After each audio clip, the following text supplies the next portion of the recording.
Introduction, Paradigms and Principles.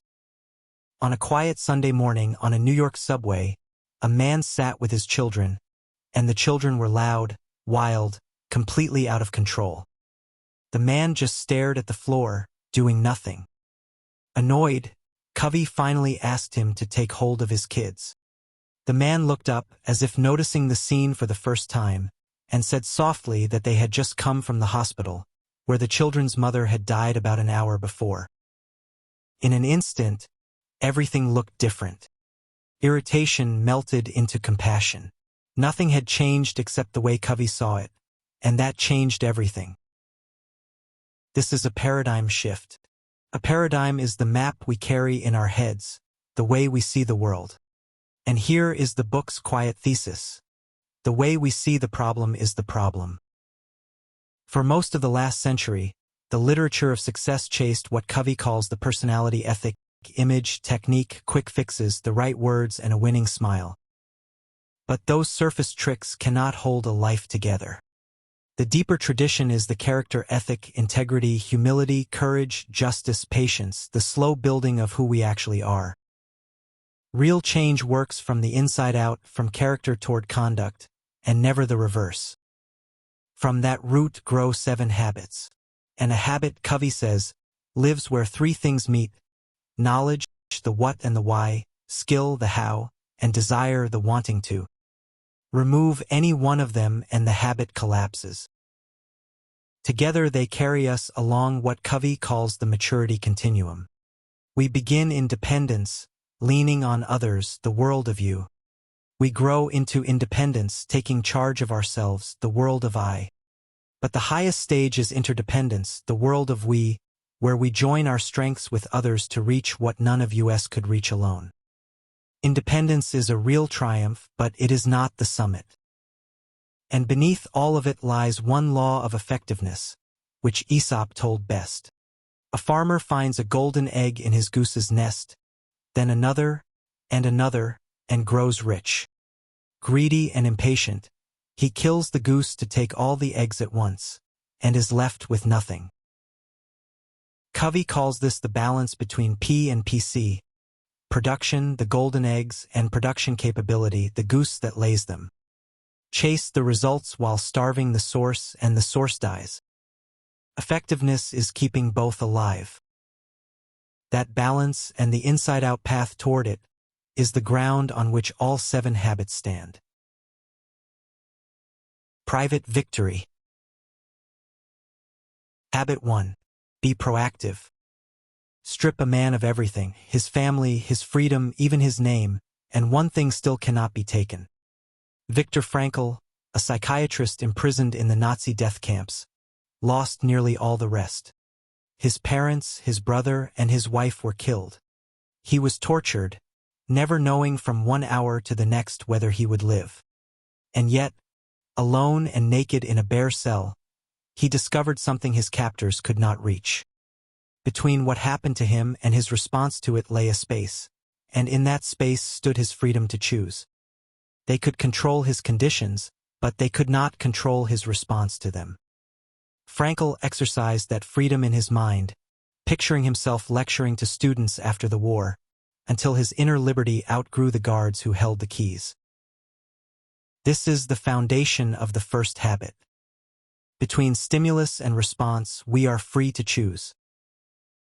Covey calls this being proactive, and it means far more than taking initiative.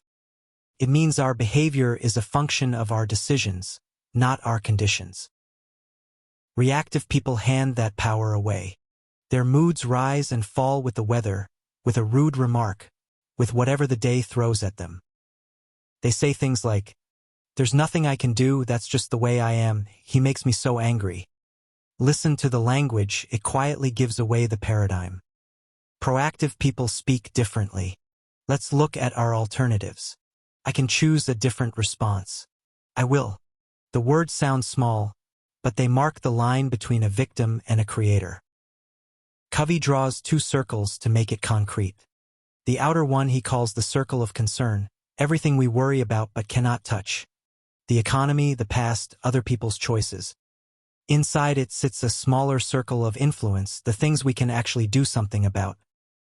Reactive people pour their energy into the circle of concern, blaming and fretting, and their influence withers. Proactive people work at the center on what they can affect, and their influence grows, slowly pushing that inner circle outward. The same truth shows up in how we talk about love. A man once told Covey that his marriage had gone cold. The feeling just wasn't there anymore. Covey's answer was simple. Then love her. Love, he said, is a verb. The feeling is the fruit of the action. Serve her, listen to her, sacrifice for her, and the love follows. Reactive people wait for the feeling. Proactive people act and the feeling comes.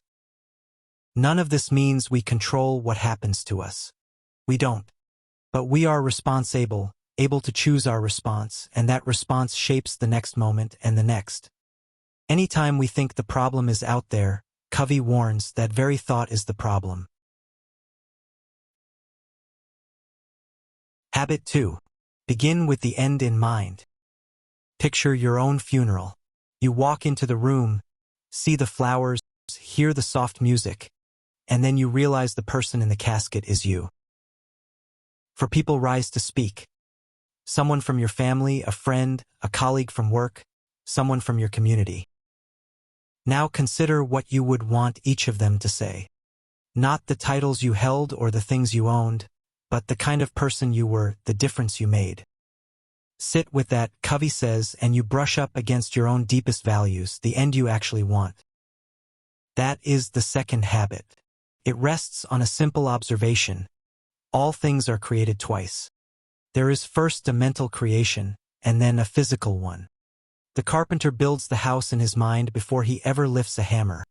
Measure twice, cut once, as the old rule goes, because the blueprint comes before the foundation. And if we do not consciously author that first creation, someone else will. Family, circumstance, and old habits will script our lives by default. Covey ties this to the difference between management and leadership. Imagine a crew hacking a trail through the jungle. The producers swing the machetes. The managers sharpen the blades and write the policy manuals. But leadership is the one who climbs the tallest tree, surveys the whole forest, and shouts, "Wrong jungle." Efficiency counts for nothing if you are cutting through the wrong forest. Management is doing things right. Leadership is doing the right things. The tool Covey offers for finding the right jungle is a personal mission statement, a written constitution of what you want to be and to do, anchored in principles that do not shift under pressure. It can take weeks to draft and a lifetime to live up to, and the writing itself, Covey says, matters as much as the finished words. To compose one is to decide, in advance, what your life is actually about. And everything turns on what sits at the center of that life. Some people are centered on their spouse, some on money, some on work, some on pleasure, some on a friend or even an enemy.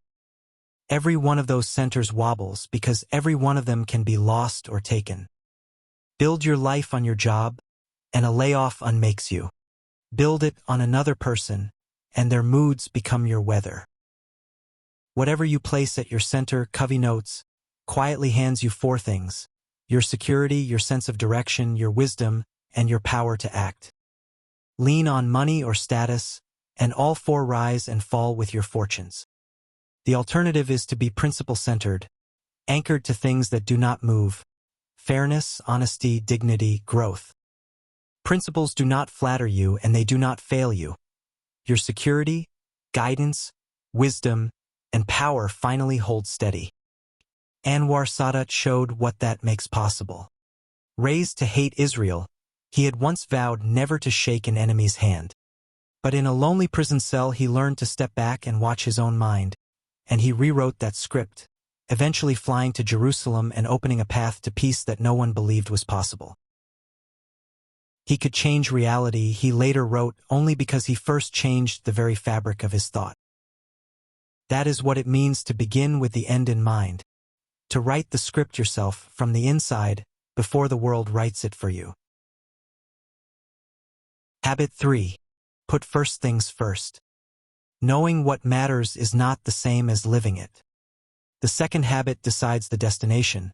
The third is the daily walk toward it. The discipline of doing first things first, even when second things are screaming for attention. Covey sorts everything we do along two lines: how urgent it is and how important it is. Cross them and you get 4 quadrants.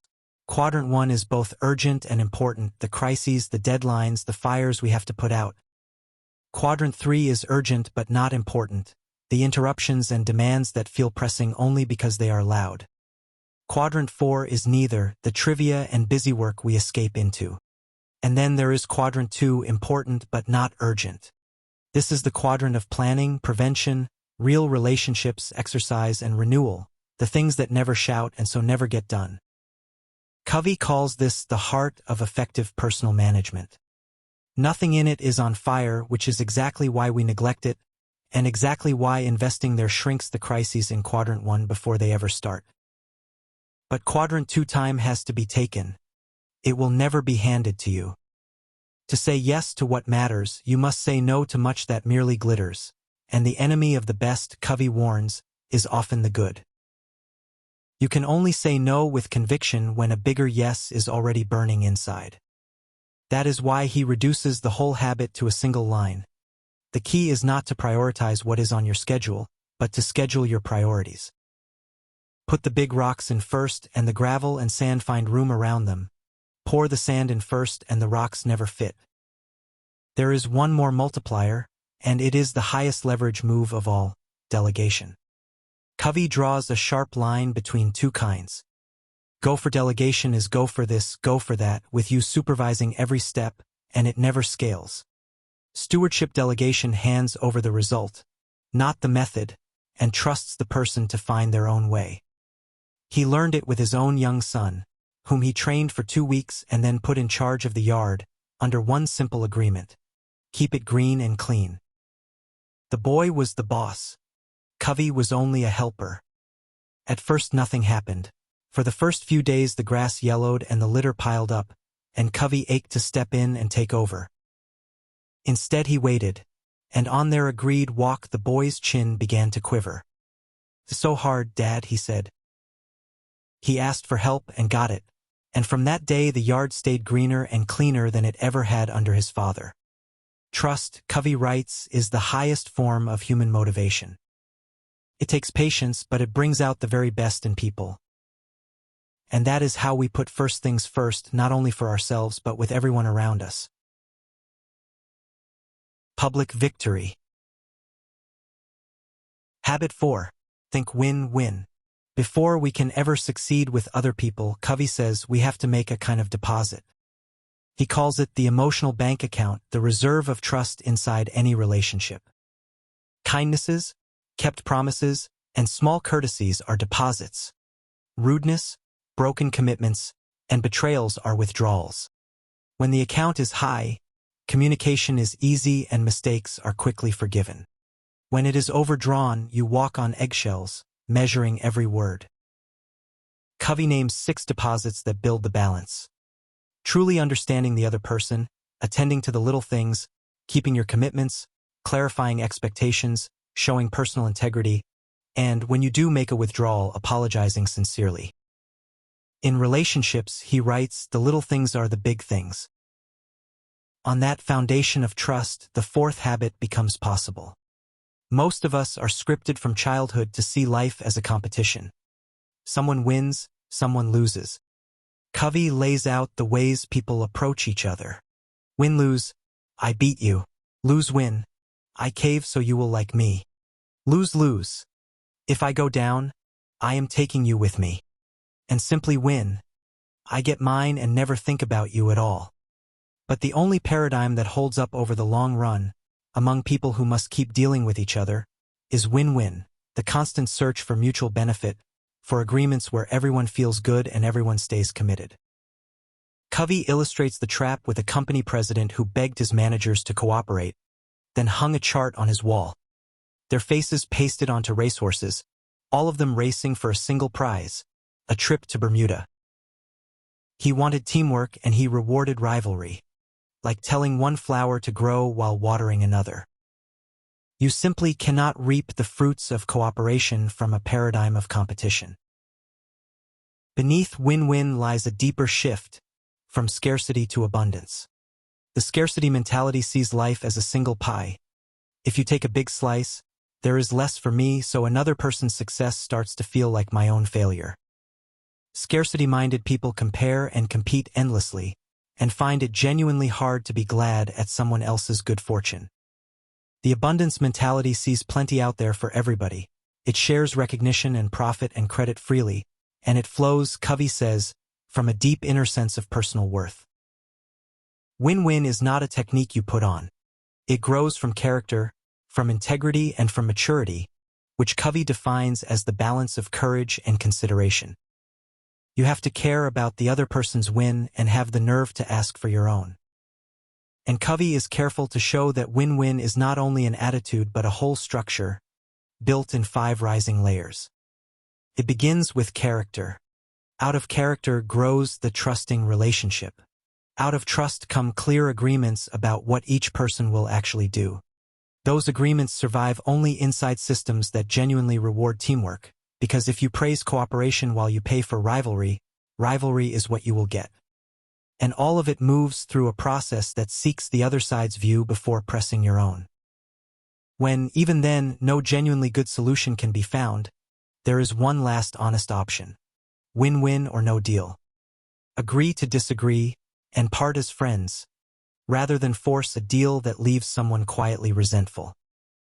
That sounds soft, but it is the opposite. It frees you from manipulation because you no longer need this particular yes. That search for the win that includes everyone is where the public victories of the next habits begin. Habit 5. Seek first to understand, then to be understood. An eye doctor listens to your complaint for about 30 seconds, then takes off his own glasses and hands them across the desk. Try these, he says, they have worked for me for years. You put them on and the whole world blurs. When you protest, he only grows impatient. Just try harder, be more positive. You would never trust a doctor who prescribes before he diagnoses. And yet, Covey says that is exactly how most of us communicate. We listen with the intent to reply, not to understand, already loading our own answer while the other person is still talking. We filter everything through our own life, and we tend to respond in one of 4 autobiographical ways. We evaluate, we agree or disagree. We probe, we ask questions from our own frame. We advise, we hand out solutions from our own experience. And we interpret, we explain people based on ourselves. A teenager says school is for the birds, and the well-meaning father pours out advice. Stick with it, I felt the same way once. Never learning that the boy can barely read at a 4th grade level and is drowning in shame. All the advice in the world misses a problem you never took the time to find. The alternative Covey calls empathic listening. Listening with the intent to understand, with your ears, your eyes, and your heart. It is not agreeing, and it is not a clever technique. It is genuinely getting inside another person's frame of reference and seeing the world as they see it. Most communication, he notes, is not even in the words. It lives in the tone and the body and the feeling underneath. And empathic listening does something remarkable. It gives the other person what Covey calls psychological air. Next to sheer physical survival, he says, the deepest human need is to be understood, affirmed, and valued. Fill that need and the walls come down. He tells of a man who was losing a deal he had worked on for 6 months, who finally stopped pitching and said, "Let me see if I really understand your concerns." As the other man felt understood, he relaxed, he opened up, and the deal closed. Only after understanding comes the second half of the habit, then to be understood. Covey borrows 3 old Greek words. Ethos is your character, the trust you have earned. Pathos is empathy, feeling alongside the listener. Logos is the logic of your argument. Notice the order. Most people charge straight to logos, all reasons and evidence, and wonder why no one moves. But real influence runs the other way. First character, then feeling, then logic. To be understood takes courage. To understand first takes consideration. Put the two together and you can finally say your truth in a way the other person is able to hear. Habit 6. Synergize. 1 plus 1, Covey says, can equal 8 or 16 or even 1600. That is synergy, the whole becoming greater than the sum of its parts.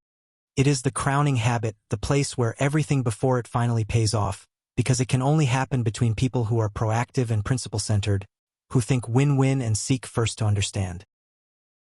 And its essence is almost embarrassingly simple: to value the difference. We tend to treat disagreement as a threat. Synergy treats it as raw material. If two people have the same opinion, Covey writes, then one of them is unnecessary. The person who truly values differences is the one humble enough to know that his own view is incomplete, that someone who sees it differently is holding a piece he does not have. Two people can disagree and both be right, because they are seeing the same thing through different conditioning. So instead of my way or your way, synergy goes hunting for a third alternative, not a compromise where each side gives a little and settles for less, but a new option that is better than anything either of them brought to the table. Buddhists call it the middle way, meaning not the midpoint but the higher peak. Covey pictures a couple stuck at an impasse. The husband wants to spend their vacation at the lake, camping and fishing, exactly as they had planned all year. The wife wants to visit her ailing mother, 250 miles away, while there is still time. A compromise would leave them both half-satisfied. But because there is real trust between them, they keep talking, not bargaining but creating, until they find an option neither of them had seen, one that honors his family adventure and her mother both. It is not a transaction. It is a transformation.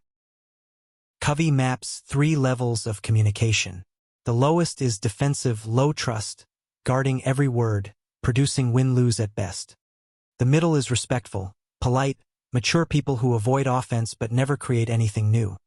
That is where compromise lives, 1 plus 1 shrinking to a single one as each side gives a little away. The highest is synergistic, high trust, where people open up and stumble onto solutions that astonish them both. He once watched a stiff, analytical executive demand that his wife name one concrete thing that was wrong with their marriage, while she could only speak of a feeling. 2 half people, Covey thought, until he asked whether they had children. 2, they said. There it is, he told them, 1 plus 1 made 4. You valued the difference once, and it created a whole new life. That is synergy, and it begins the moment we stop trying to clone other people and start treasuring the very ways they are not like us. Renewal. Habit 7. Sharpen the saw. A man is sawing down a tree, and he has been at it for hours. He is exhausted, drenched in sweat, and the blade is growing duller with every stroke. Someone passing by suggests he stop for a few minutes and sharpen the saw. I don't have time, he snaps. I'm too busy sawing. We laugh and then we recognize ourselves. The 7th habit is the time we never believe we can spare. The renewal of the one instrument that every other habit depends on, you. Covey divides that renewal into 4 dimensions. The physical, caring for your body through exercise, good food, and rest. The spiritual, renewing your commitment to your deepest values through meditation, time in nature, or the words that inspire you. The mental, keeping your mind alive by reading, writing, and learning, instead of letting it slowly atrophy in front of a screen. And the social and emotional, the security that grows from serving others, from empathy, from the habits before it. Sharpening the saw, Covey says, is the purest quadrant 2 activity there is, important, never urgent, and therefore always at risk of being crowded out by the loud and the trivial. No crisis will ever force you to exercise or to reflect. You have to choose it and then protect it. He recommends a daily private victory, at least 1 hour a day spent renewing body, mind, and spirit. It is the single most valuable hour you will spend, because it quietly improves every other hour. He compares it to a friend straining at a bench press. Almost all the benefit, the friend told him, comes at the very end when the muscle finally fails, because that is the moment it is forced to grow back stronger. The same is true of patience, of courage, of every emotional muscle. We build them precisely where they break. And the four dimensions feed one another. Care for your body and your mind grows sharper.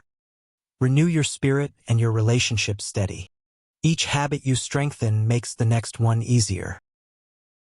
This is what Covey calls the upward spiral, not a circle that returns you to where you started, but a rising one where you learn, then commit, then do, and then learn again on a higher plane.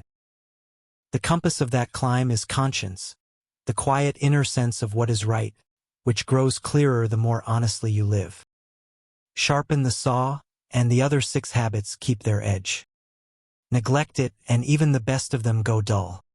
There is no shortcut and no finish line, only the steady, daily work of becoming, a little more each day, the person you most want to be.